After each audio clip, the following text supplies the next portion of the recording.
This isn't your usual cabbage recipe, and that's because this video is all about bending the rules, by taking an ordinary set of ingredients and turning them into something extraordinary. So the popular consensus is cabbage is boring and nothing can really be done to change that.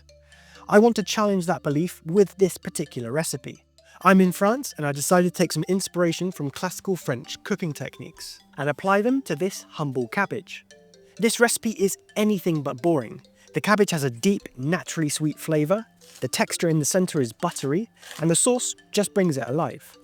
But the best thing is, this recipe isn't complicated. It comes together quick, uses one pan, and doesn't require much knife work. In this video, I'll show you the simple steps that turn cabbage from something that people cringe at to something they crave. So, let's get into it. The first step is the preparation of the cabbage, as well as being the first building block for the flavour of this recipe. It's all about how I cut it. I want to maximise the amount of flat surface areas, so they can come in contact with the surface of the frying pan as much as possible. This is going to give me the most even char when I come to cook this cabbage, which in turn will give me the best chance for the depth in flavour I'm looking for. So I just rock the cabbage around until I found its most stable feeling surface, gave it some support with my hand, and made that first cut, doing my best to cut the root section in half like this.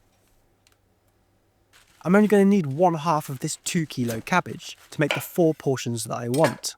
Then I'm just continuing to cut that half into wedges, importantly doing my best to keep the root intact on each wedge. This is going to hold the layers of cabbage together when I'm cooking it. And because this recipe requires a lot of flipping and moving in the frying pan, that root staying attached is really helpful. Then I'm seasoning with salt, and I'm going to leave them to sit for 5 minutes until the salt has absorbed a little. So these steps will help me unlock the natural flavours of the cabbage later in the recipe. Time for the second stage.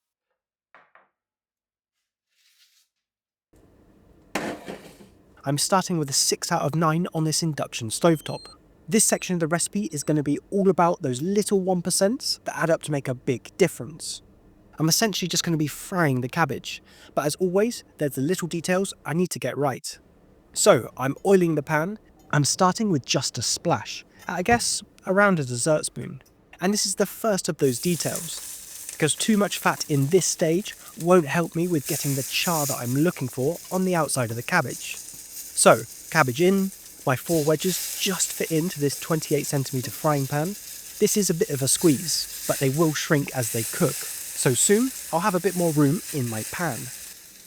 Now, this pan is looking quite dry, and this is something I'm going to keep my eye on and make judgments as they're frying. And I will add a touch more oil if I'm charring the cabbage too much in areas.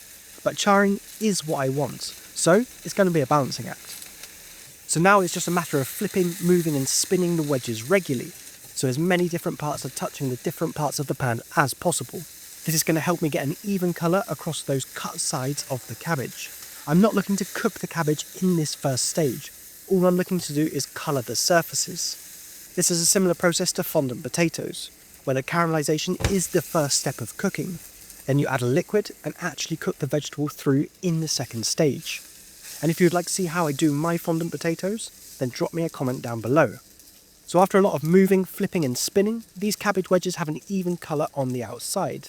It's time for the next step. Now it's time to get this cabbage actually cooked. This is where the traditional French cooking techniques are going to continue to weave their way into this recipe. I'm going to braise this cabbage.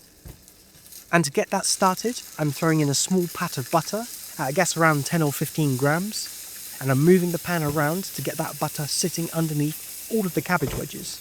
This is not only going to help to give me a rich flavour, it's also calming down the high heat of the charring process. Then in with a shot of water. This water is doing a few things. It's giving me some steam that's going to gently cook the cabbage through to the centre. It's going to help the bases to not caramelise too much further, and it's going to stop the butter from burning. Lid straight on, then I'm going to cook that for 5 to 8 minutes on a medium heat, for me a 5 out of 9.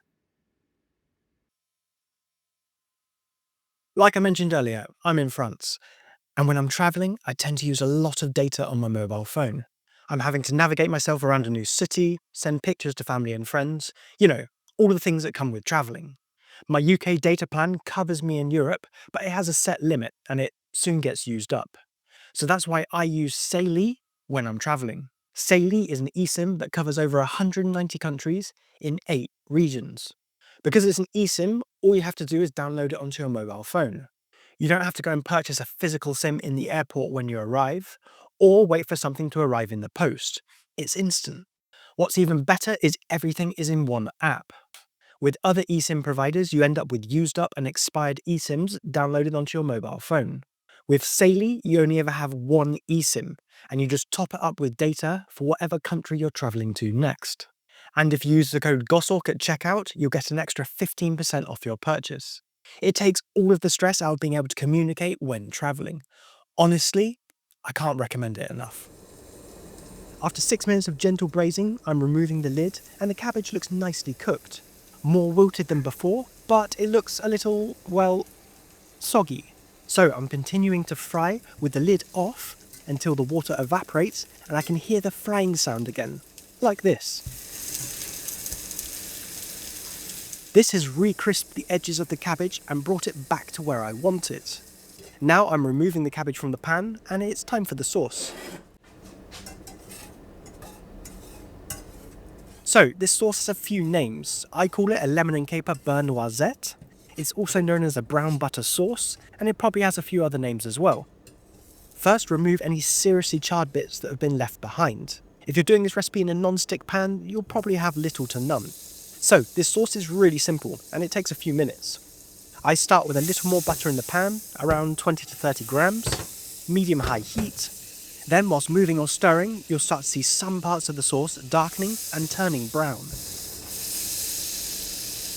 So now that's picking up all that flavour from the base of the pan, and we've gone past the foaming stage. Now the butter's just going to brown slowly. This is really important to take the sauce this far.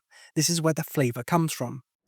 Once I'm at the brown butter stage, straight in with a dessert spoon of capers. Then the juice of half a lemon. This adds acidity and cools the sauce slightly to help stop the cooking process so the butter doesn't overcook and burn. Don't worry, if you get any pips in, you can get them out in a minute. And continue to cook that over a medium heat for a minute or two to unlock the flavour of those capers. This moment is about working quickly by adding these ingredients to stop the butter burning. Then I'm going in with a little parsley.